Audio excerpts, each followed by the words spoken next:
Welcome to another episode of Abikiola's View. My name is Abikiola Makinde. On today's episode, I want to talk about Deborah Samuel Yakubu. For those of you who do not know, Deborah was a young lady that was killed by her classmate for alleged blasphemy. Now, this whole thing started from his class WhatsApp group, where I'm just going to paraphrase the whole thing, because I'm not going to stay word in word what happened, how the whole thing happened, but I'll paraphrase like I said. So Deborah and their classmates, of course, they were gisting via their group. And one of the classmates asked her how she managed to pass the exam. And she said, "It's Jesus." So, and that didn't sit well with some of the Muslim classmates as they asked her to retract her comments. But she refused. Now, they came to her several times and asked her to retract it. She refused. Some of the friends came to meet her that they heard some Muslim boys talking in the school premises of how they were going to get back at her, that she should go and do something about it. But instead, she recorded the voice note and posted it on the group chat. On this class group, by saying, "Holy Ghost fire, nothing will happen to me. You people should stop all this nonsense. This group is meant for notification of exam, assignment, and test, not all these stupid and religious posts." And that again didn't sit well with some of those Muslim classmates, as they invited their people from outside the campus, who eventually invaded the campus, dragged the girl out, flogged, stoned, killed her, and that wasn't enough. They still burnt her body. Now, even before she died, the last thing the girl said was, "What will be your gain? What are you trying to gain from all this?" Even as she was pleading for her life, they still killed her. Now, today I have a guest in the studio. He's a political analyst. He's an editor. And I can also tell you that he's the governor of my class back in school. Welcome to the studio, Oluwasegun Akinleye. Thank you, Abike. It's my pleasure to be here. What are your thoughts concerning this gruesome murder of Deborah Samuel? Share with us, please. So, regarding the unfortunate incident, I think the first thing you and I should do is that we should condemn that act. And we should do that in the strongest way we can. That kind of behavior is animalistic, especially during this period in our country. We are in 2022, for goodness sake. And one thing, I noticed that people have been trying to avoid talking about the issue. The media is sitting on the fence. The politicians are mindful of what they say, especially it's an election period, so they are mindful. Look at what happened to Atiku. But before going into that, there is something we need to make clear now. This is not about religion, and we should not make it as such. We need to look at it in the context of the law. What happened? Some ignorant students killed an innocent person. That is what happened. And the reason why I'm saying we should not make it about religion is that people will do whatever it is they want to do under different guise. They would kill. You will find out that if you arrest an armed robber now, the robber will tell you, "I did this because my wife is pregnant. I did this because I needed more." You understand? People will always do things under different guises. Whatever suits them, they will do it. So it's not about religion now. It's about the fact that some people took laws into their hands. They killed their fellow human beings. That is the major problem now. That is the issue. So now, what should happen? Or how did we get here? There are many ways we can actually look at this, but the fact is that a crime has been committed. Either hiding under religion or not, I don't want to know. Some people, in their ignorance, decided to kill their fellow human being in the worst way possible. You can imagine they brought out their animalistic nature. You understand? Before it was like hunting animals. You know, if a rat runs into your house and you know it wants to destroy, you know how you will do everything to just knock the life out of it. That was what they did. They chased, they caught her, stoned her, hit her with sticks. They were happy while doing it. And at the end of the day, they burnt her alive. That is what happened. I don't want to know if Deborah was a Christian. I don't want to know if Deborah is a traditionalist. I don't want to know if Deborah is a Muslim. I don't want to know. What happened was that some people killed, murdered Deborah. So that is the issue now, and that is what I want us to focus on. Looking beyond that, the issue is more about what is government doing. And we can't, no matter how we look at it, we will need to talk about the response from the government. I don't know if you've read the statement of President Buhari. Okay, before I jump to that, I must commend the Sultanate, the Sultan of Sokoto. He was the first to condemn that act. Others actually followed. Murik, you know, Murik is Murik. Other groups and all that. But I also want to commend another group, another Muslim group, a Muslim media group. They also condemned that act in the strongest term. Let me give you an instance why I'm singling out those two out of everybody that condemned that act. If I offend you now, Abike, and I know what I've done is bad, so I'm telling you, Abike, I am sorry if what I did hurt you. You know the if is there. And I'm even going for that, but you caused it. So what I'm telling you is that I didn't mean to do it, but your reaction, what you did, made me do that. That's not apologizing to you. You understand? If I'm apologizing, it should be, Abike, I caused you hurt. I did something bad, and I am sorry. There is no if, there's no but. So this will take me to the to the message of President Muhammadu Buhari. Buhari condemned it like every other person, and he still added this clause, or how do I put it? It was like people should learn to respect people's prophet. No. People can learn to respect people's prophet, but people do not have the right to kill under the Constitution of the Federal Republic of Nigeria.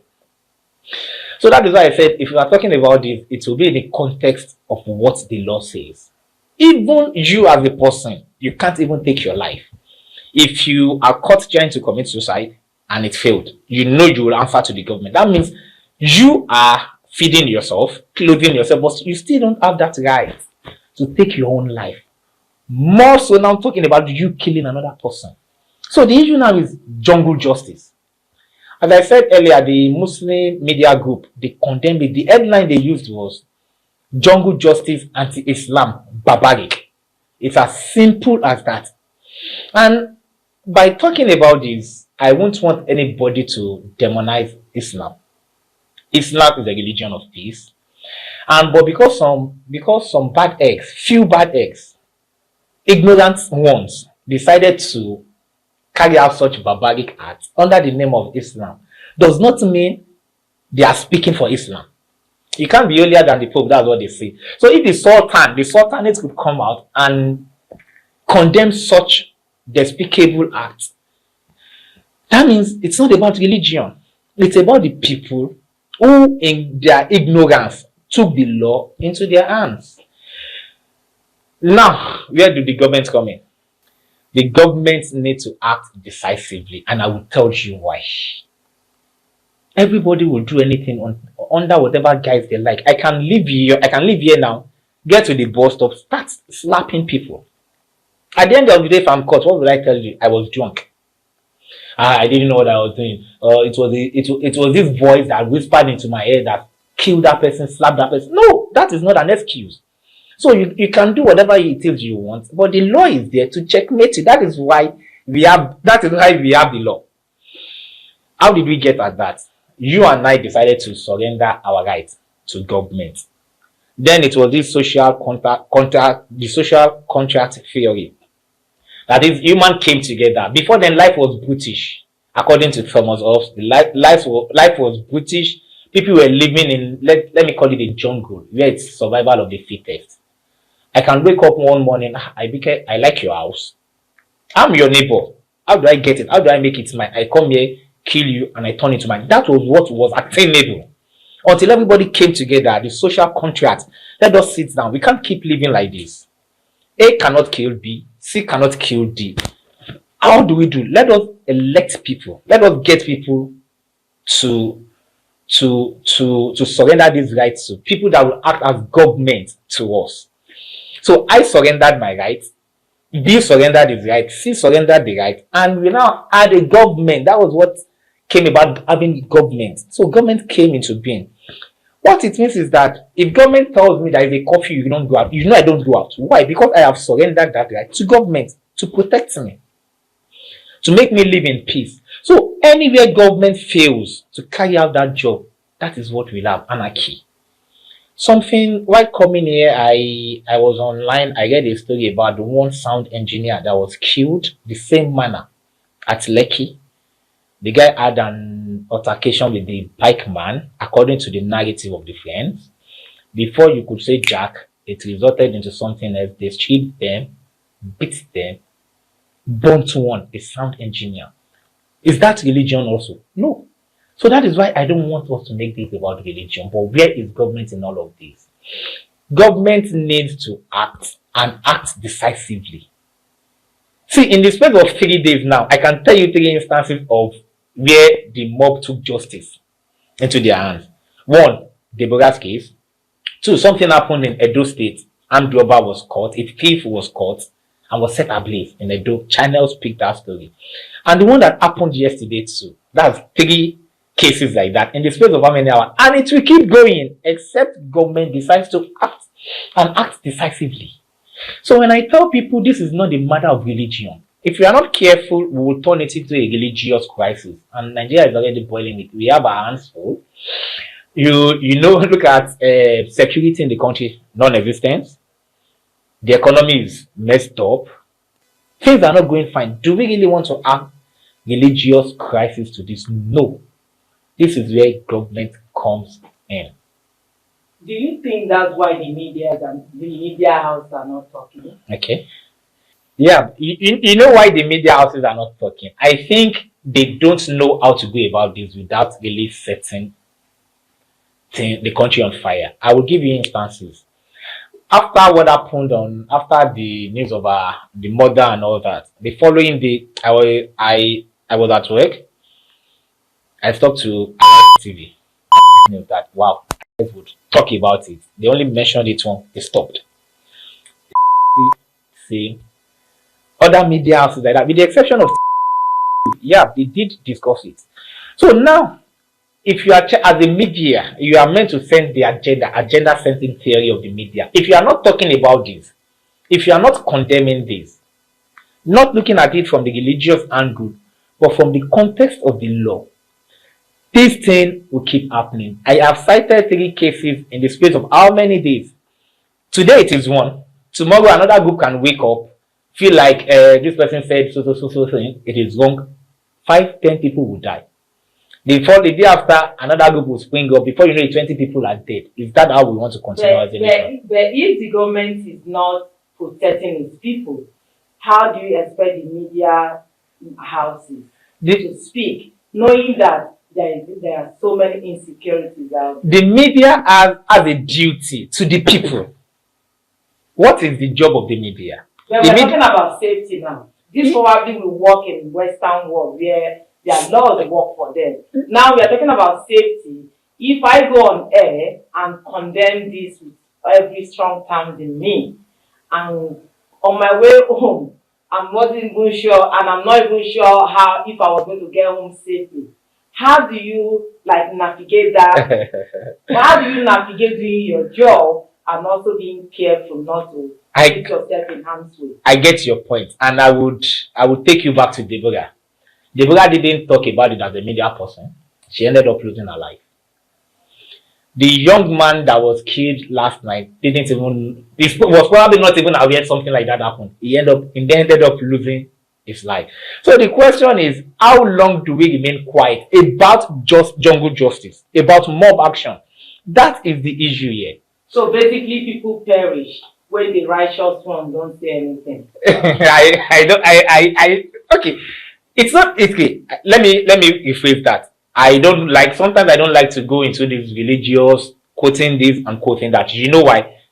No, it's not religious. Like, People perish because do we say people perish because good ones are not speaking up? yes, I would say that, but if the more you sit on the fence, the more you are enabling injustice.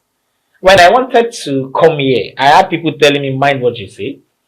Don't do this. I was like, see, it's not about religion. It's about the context. Someone was murdered. The 1999 Constitution states that no man has the right to take the life of another person. I'm paraphrasing actually, without recourse to the law. In law, if someone is caught doing anything, any wrong thing, if I am caught killing someone now, God forbid, under the law, I am still a suspect. It is a court of it is a law court that can tell me, like, that would pronounce judgment like what you did, you've been found guilty of it. So that's that. And lastly, now on the politicians, their message is clear. They are telling the people that whatever ambition it is they are nursing is more than the life of the average Nigerian. Atiku was forced to delete his tweet. He had to blame it on his media handler. Saraki is yet to speak about it. Others are yet to speak. You are not talking about religion. You are talking about the murder of someone in broad daylight in that manner. So I would want the government to act and to be decisive about it. Yes, we have recorded 3 cases in 48 hours. It will be more than that because people will see it as the norm. Anything now, they set people on fire, and we can't live like that as a sane country. Thank you so much, Oluwasegun. Now, from what you said, I've learned a lot. However, I want to also say that I think many people are not speaking up because of fear, of insecurity. I think if Nigerian government has been able to protect its citizens or our citizens, people will be able and we will be able to like make use of their freedom of speech. And in a country where your freedom of speech is not even free, in a country where safety is not guaranteed, in a country where you can't dial an emergency number and a government agency will be there to protect or save you, everybody is careful of what they say. So with that, all I can say is, let's love lead and be safe out there. Thank you for watching today's episode. My name is Oluwasegun Akinleye. Until I come your way again. Bye-bye.